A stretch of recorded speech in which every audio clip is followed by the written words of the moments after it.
to the live, back to the Matrix, Stevie B, Boston. Y'all know what I represent.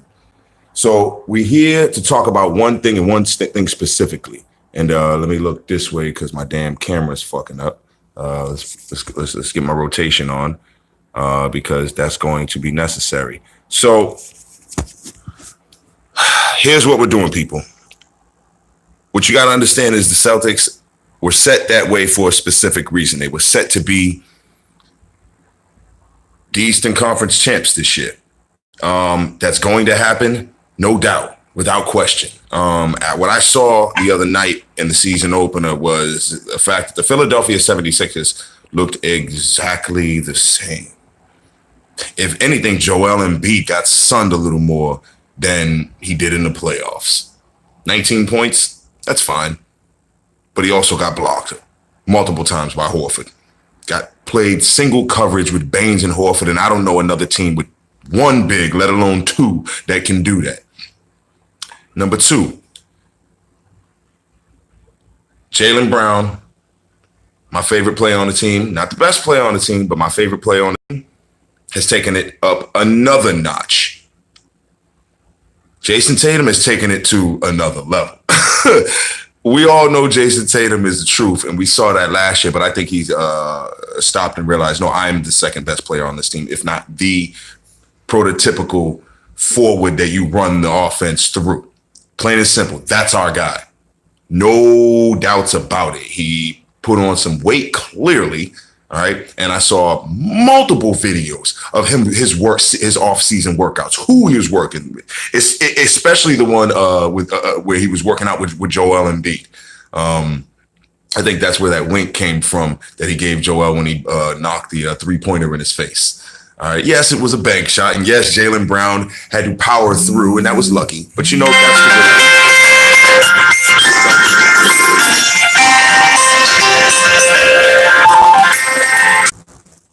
way. And we're back. Okay, so what this comes down to is the Celtics are clearly the favorites. Kyrie, Gordon Hayward looked good.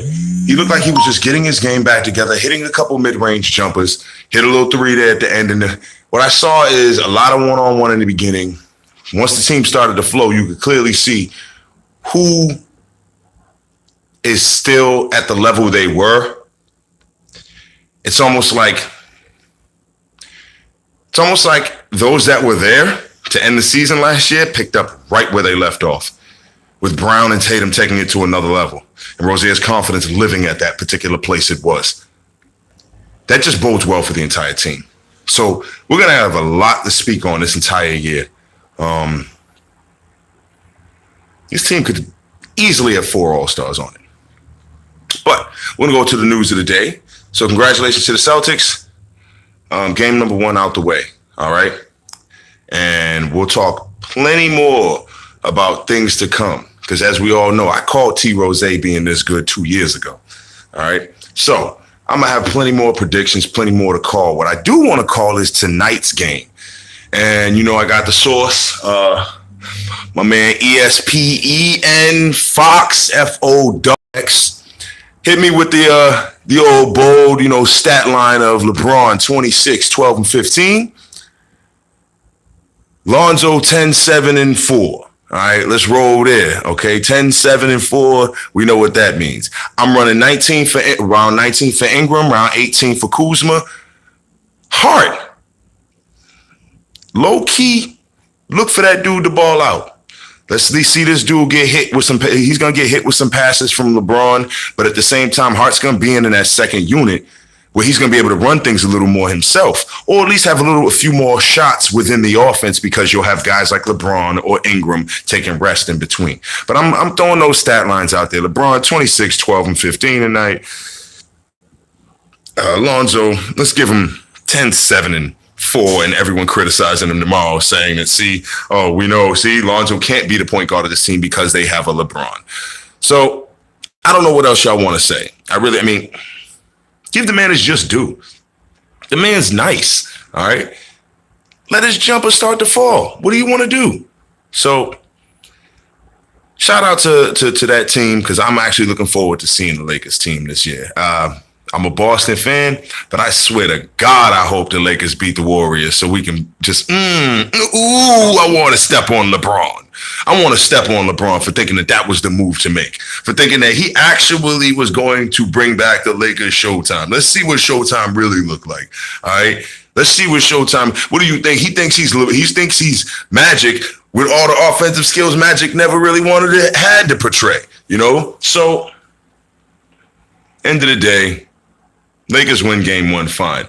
But expect that team to struggle. Expect LeBron to be dealing with a lot more than everyone's, chalking it up to. When he signed, everyone was like, all right, they might win 40, 50, 45 games, maybe low seed. Now everyone's saying Western Conference Finals, they're definitely going to do. Come the fuck on, okay? Slow the fuck down, all right? Last I checked, nobody been talking about Ingram like they've been talking about like he's Tatum. Last I checked, nobody's talking about Lonzo like they was guaranteed knowing he was going to be this, that, and third. And last I checked, Kuzma, everybody has slowed down their hype on because there's skepticism on how far his ceiling is because he played his whole college career, developed his game to what it is going to be. So let's not act like Kuzma is supposed to take some quantum leap and be something better than what he is. He's what he is, okay? Given that you have a non-shooting point guard backup in Rondo, Lance Stevenson, okay, because he's known for, being the most dominant scorer in the game. No, he's known for being a pest, a defensive monster, and a guy who can score the basketball when you need him to, okay? Not really sure how JaVale McGee I'm supposed to get excited about. Again, this team shouldn't win 50 games. Not whatsoever, especially in the Western Conference, all right? So, all jokes aside, it was nice to see my home team, looking the way they should look, looking the way I hope they would look after the preseason where, it was like, hey, what's going on with these guys? Well, they was just in the preseason. Some guys didn't play, some guys did play.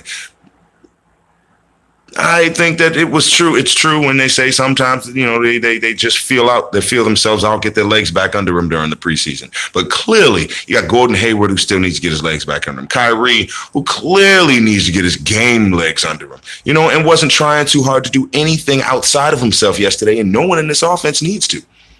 We'll see how hard when LeBron starts to get outside of himself in that offense. That's what I'm waiting to see. All right. So, we'll holler at each other soon. Stevie B, Boston, out.